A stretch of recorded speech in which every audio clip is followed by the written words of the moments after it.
अस्सलाम वालेकुम, मेरा नाम सैयद अली रज़ा ज़ैदी है और आज बेटा हम लोग एक्सरसाइज 3.3 सॉल्व करेंगे क्लास 12 के लिए। तो इंटीग्रेशन का ये टॉपिक है। इसके लिए हमें सबसे पहले इस एक्सरसाइज के लिए कुछ इंपॉर्टेंट सब्स्टिट्यूशंस हैं, इनको हमें माइंड में रखना है। तो वैसे तो हमारे पास 6 सब्स्टिट्यूशंस हैं, लेकिन यहाँ पर जो हमें यूज़ होनी है वो सिर्फ 3 सब्स्टिट्यूशंस हैं और वही मैंने मेंशन की हैं। तो ये यहीं से हम लोग स्टार्ट करते हैं। तो ये सब्स्टिट्यूशन आपने याद रखनी है। अगर आपके पास एक्सप्रेशन जो है वो इस तरह से आ जाए ए स्केयर प्लस एक्स स्केयर और बेटा इसकी रेस्ट टू द पावर मैंने 1/2 यानी कि स्क्वायर रूट लिखा है, लेकिन लाजमी नहीं है कि हर बार 1/2 ही होगा। 3/2 भी हो सकता है, 5/2 भी हो सकता है, या कोई और पावर भी हो सकती है। तो अगर हमारे पास एक्सप्रेशन ऐसा हो ए स्केयर प्लस एक्स स्केयर, तो देन हमने क्या करना है, यहां जो वेरिएबल होगा एक्स उसको हमने लेट करना है ए टेन थीटा के साथ, यानी कि माइंड में रखना है कि ए स्केयर प्लस एक्स स्केयर अगर हो तो हमने टेन वाली सब्स्टिट्यूशन यहां पर परफॉर्म करनी है। और अगर हमारे पास एक्सप्रेशन आ जाए ए स्केयर माइनस एक्स स्केयर के साथ तो हम साइन वाली यूज करेंगे, यानी कि x equal to a sine theta. A जो है यहां पर कांस्टेंट है, ठीक है, जो भी कांस्टेंट होगा, 3 भी हो सकता है, 2 भी हो सकता है, कोई भी वैल्यू हो सकती है। और अगर हमारे पास एक्सप्रेशन आ जाए x square minus a square, तो हम कौन सी सब्स्टिट्यूशन यूज करेंगे, x equal to a secant theta. ये इस तीन सब्स्टिट्यूशन इस एक्सरसाइज में इस्तेमाल होनी है, तो मैंने यही तीन जो है वो लिख दी है। तो मुश्किल नहीं है, आसान, आप इसको याद रख सकते हैं। ए स्केयर प्लस एक्स स्केयर हो तो टेन, ए स्केयर माइनस है यानी कि माइनस के साथ अगर आए तो साइन होगा, और अगर वेरिएबल पहले आ जाए x square minus a square हो तो फिर हम सीकंड थीटा जो है वो हम लोग इस्तेमाल करेंगे। इसके अलावा दो फॉर्मूलाज जो इन क्वेश्चंस में इस्तेमाल होने हैं वो भी मैंने यहाँ पे लिख दी हैं। कि सबसे पहले हमारे पास है integral 1 over a square plus x square dx हो, तो ये हम इसकी जगह डायरेक्ट हम लिख सकते हैं 1 ओवर ए टेन इनवर्स एक्स ओवर ए। तो ये आप फॉर्मूला कह लेंगे, आपने याद करना है। उसके बाद एक बहुत इंपॉर्टेंट कॉन्सेप्ट इंटीग्रेशन का यहां पर मैंने लिखा है कि हमारे पास एक्सप्रेशन अगर ऐसे हो, इंटीग्रल डिनोमिनेटर के अंदर कोई फंक्शन मौजूद हो एफ ऑफ एक्स और न्यूमिनेटर के अंदर उसका डेरिवेटिव पड़ा हो, यानी कि एफ ऑफ एक्स डिनोमिनेटर में हमारे पास फंक्शन हो और उस फंक्शन का जो डेरिवेटिव है वो न्यूमिनेटर में पड़ा हुआ हो, तो हम क्या करते हैं, जो फंक्शन होता है एफ ऑफ एक्स इसको लिखते हैं और साथ हम नेचुरल लॉग लिख देते हैं, यानी कि जो हमारा फंक्शन होता है उसको नेचुरल लॉग के साथ लिख देते हैं और प्लस हमारे पास क्या आएगा, सी आ जाएगा। तो ये कुछ इंपॉर्टेंट चीजें हैं जो मैंने आप लोगों को बताई हैं, इसको जरा माइंड में रखिएगा। अब हम लोग क्वेश्चन की तरफ मूव करते हैं। तो फर्स्ट क्वेश्चन जो हमारे पास एक्सरसाइज 3.3 का है वो लिखा हुआ है integral -2x divided by 4 minus x का स्क्वायर। तो मैंने क्या किया, सबसे पहले देखिएगा इंटीग्रल का साइन एज इट इज है, -2x भी एज इट इज है और 4 माइनस एक्स स्क्वायर लिखा हुआ था, इसकी पावर बेटा स्क्वायर रूट है, तो स्क्वायर रूट की जगह मैं क्या लिख सकता हूं, 1 डिवाइडेड बाय 2 लिख सकता हूं। तो मैंने इसकी जगह 1/2 लिख दिया और साथ इसके dx भी है। अब नेक्स्ट देखिएगा, नेक्स्ट स्टेप में मैंने क्या किया, ये 4 माइनस एक्स स्क्वायर की पावर 1/2 न्यूमिरेटर में है। इसी चीज को बेटा अगर हम लोग न्यूमिरेटर में ले जाएं तो हमें पता है पावर का साइन क्या होगा, चेंज हो जाएगा। मतलब -2x को मैंने वैसे ही लिखा रहने दिया है और ये 4 माइनस एक्स स्क्वायर की पावर 1/2 था, तो जब ये बेटा न्यूमिरेटर में जाएगा तो ये क्या होगा, पावर का साइन चेंज हो जाएगा, -1/2 हो जाएगा और अगेन साथ इसके क्या आ जाएगा, dx आ जाएगा। अब जरा देखिएगा, इंटीग्रेशन में आपने ये रूल याद रखना है, इंटीग्रेशन का बेसिक रूल है कि अगर किसी फंक्शन का आगे डेरिवेटिव पड़ा हो तो हम क्या करते हैं, उसकी पावर में वन वैल्यू को ऐड करते हैं और पावर से डिवाइड कर देते हैं। तो सबसे पहले तो मैं आपको बताता हूं कि किस तरह से ये फंक्शन है और ये आगे इसका डेरिवेटिव मौजूद है। 4 हमारे पास बेटा एक कांस्टेंट वैल्यू है और हमें पता है कांस्टेंट का डेरिवेटिव 0 होता है।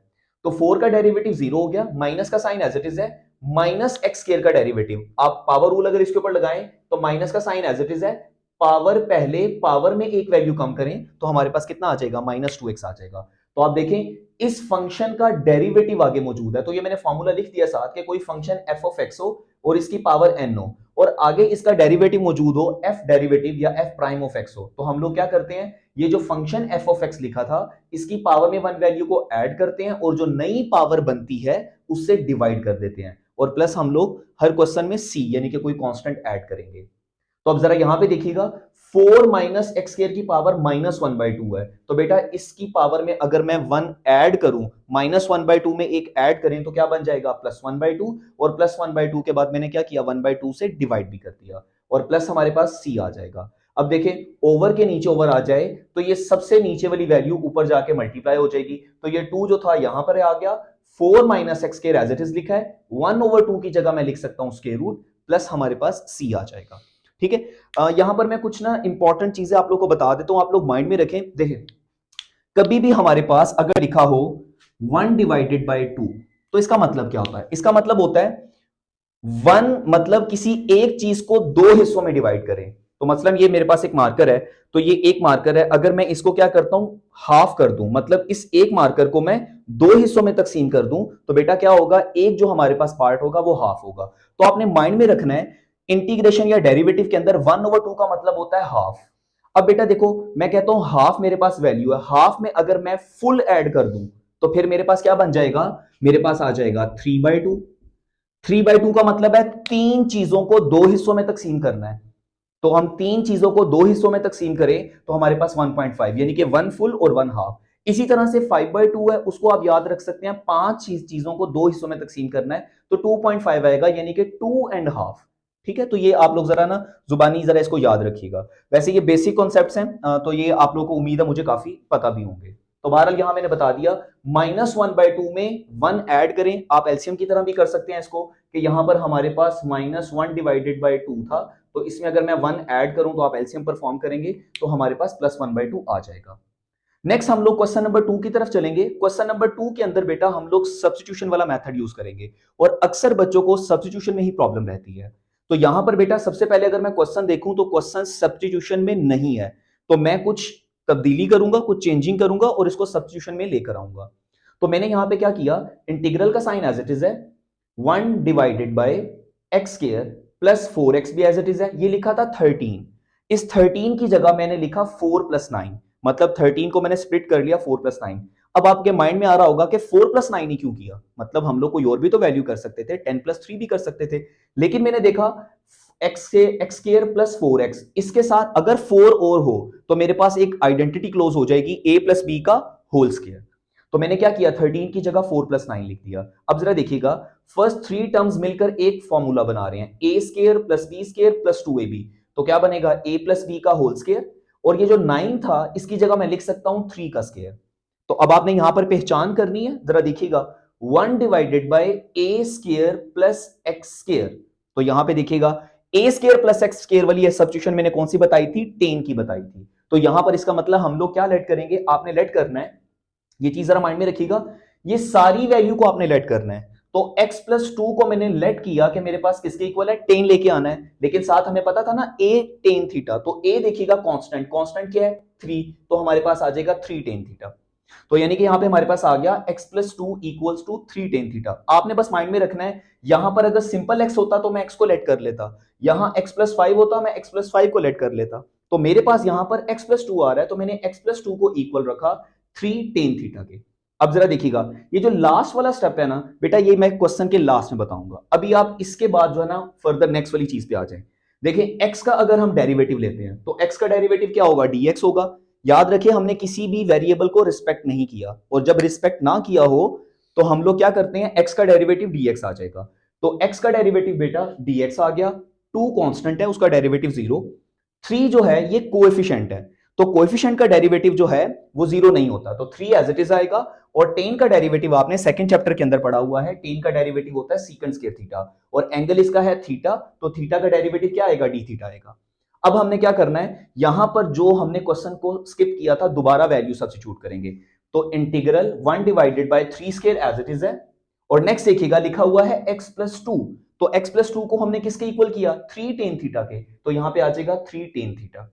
नेक्स्ट देखें, यहां लिखा हुआ है dx, तो बेटा dx की वैल्यू हमने अभी कैलकुलेट की, 3 सीकेंट स्क्वायर थीटा और d थीटा, यानी कि यहां पर ये दो वैल्यूज मैंने सब्स्टिट्यूट की। x + 2 की जगह पर मैंने 3 tan थीटा लिखा, और dx की जगह पर बेटा मैंने क्या किया, 3 secant square theta d theta मैंने सब्स्टिट्यूट कर दिया, तो हमारे पास ये एक्सप्रेशन बन गया। एक और चीज आपने नोटिस करनी है कि क्वेश्चन मेरा सारा x में था, मैंने क्या किया, क्वेश्चन को कन्वर्ट कर लिया थीटा में। अब आपको क्वेश्चन में x नजर नहीं आएगा, तो फर्दर जरा देखिएगा, बहुत आसान सी सिंप्लीफिकेशन है, 3 सीकेंट स्क्वायर थीटा को 1 से मल्टीप्लाई किया वही आ जाएगा, 3 का स्क्वायर 9, 3 tan स्क्वायर थीटा, तो 3 का स्क्वायर 9, और फिर ये क्या आएगा, tan स्क्वायर थीटा। अब जरा नेक्स्ट देखिएगा, 3 secant square theta as it is है, 9 बेटा यहां से कॉमन आ रहा है, 9 कॉमन आ गया, यहां बचेगा 1 + tan स्क्वायर थीटा।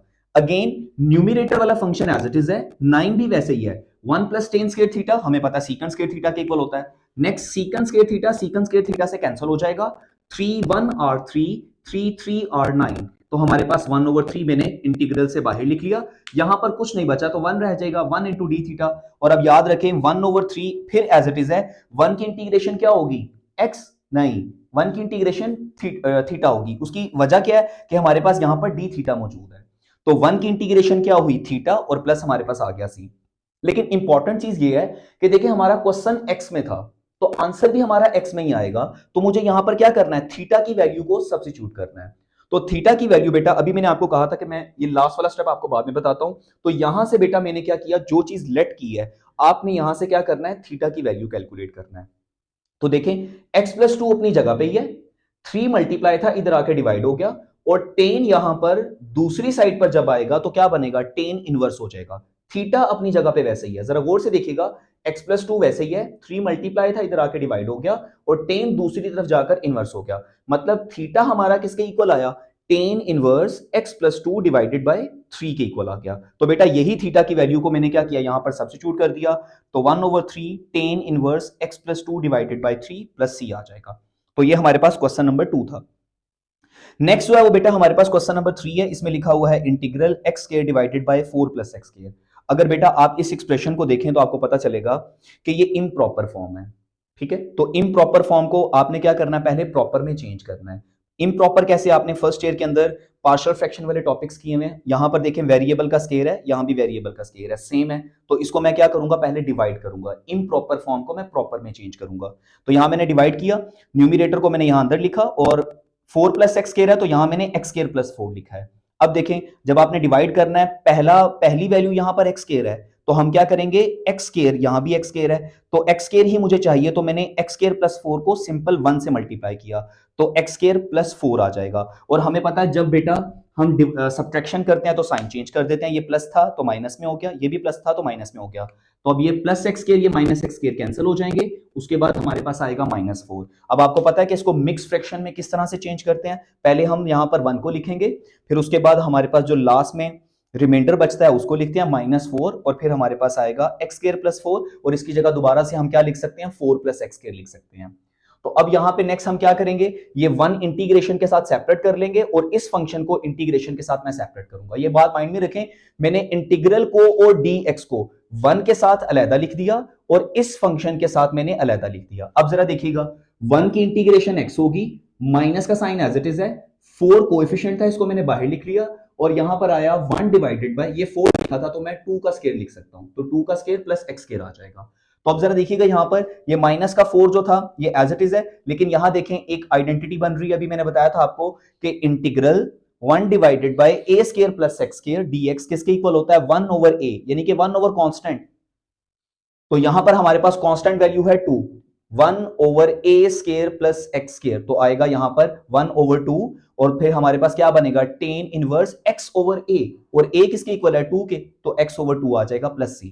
और नेक्स्ट स्टेप में 2 1 आर 2 और 2 2 आर 4 हो जाएगा, तो हमारे पास आएगा x minus 2 tan inverse x over 2 plus c। तो ये हमारे पास आंसर आ गया। नेक्स्ट बेटा हम लोग क्वेश्चन नंबर 4 को सॉल्व करते हैं, लिखा हुआ है integral 1 over x natural log of x into dx। तो अब जरा देखें यहां पर 1 डिवाइडेड बाय x था, तो इस x को मैं ऊपर भी ले जा सकता हूं, 1 के साथ अलग से लिख सकता हूं, तो मैं इस x को बेटा मैंने शिफ्ट कर दिया यहां से ऐसे ऊपर, ठीक है। तो ये मेरे पास बनेगा 1 over x natural log x, वैसे ही है, साथ हमारे पास dx आ गया। तो अभी मैंने आपको बताया था नीचे अगर फंक्शन हो, ऊपर उसका डेरिवेटिव मौजूद हो, तो उस फंक्शन को हम लोग क्या करते हैं, नेचुरल लॉग में चेंज कर देते हैं। तो ये बेटा डेरिवेटिव में आप लोगों ने पढ़ा हुआ है कि नेचुरल लॉग x का डेरिवेटिव क्या होता है, यानी कि d by D x natural log of x, ठीक है। तो नेचुरल लॉग x का जो डेरिवेटिव होता है वो होता है 1 डिवाइडेड बाय x, ठीक है। तो यहां पर देखें ये फंक्शन हो गया नेचुरल लॉग x, और यहां इसका डेरिवेटिव हो गया 1 ओवर x, नीचे फंक्शन है ऊपर डेरिवेटिव है, तो हम क्या करेंगे, ये फंक्शन को मैंने लिखा और इस फंक्शन को मैंने किस में चेंज कर दिया, नेचुरल लॉग में, प्लस c आ जाएगा, ठीक है। तो ये बस 2 स्टेप का हमारा क्वेश्चन है। नेक्स्ट क्वेश्चन नंबर 5 में भी सेम कॉन्सेप्ट है, आपने पढ़ा हुआ है डेरिवेटिव के अंदर कि एक्सपोनेंशियल फंक्शन का डेरिवेटिव वही होता है, मतलब e की पावर x का डेरिवेटिव वही होगा e की पावर x ही। तो याद रखें e की पावर x की इंटीग्रेशन भी क्या होगी, e की पावर x ही होगी। तो यहां जरा देखिएगा मेरे पास लिखा था इंटीग्रल e की power x divided by e की पावर x प्लस 3। अब यहां जरा देखें e की पावर x प्लस 3 को अगर मैं फंक्शन मान लूं, तो देखें e की पावर x का डेरिवेटिव e की पावर x ही होता है, कांस्टेंट का डेरिवेटिव 0, तो मतलब ये फंक्शन हुआ और ये इसका क्या हो गया, डेरिवेटिव हो गया। तो बेटा नीचे फंक्शन हो ऊपर डेरिवेटिव हो तो हम क्या करते हैं, इस फंक्शन को लिखते हैं और उसको किस में चेंज करते हैं, नेचुरल लॉग में, प्लस सी आ गया।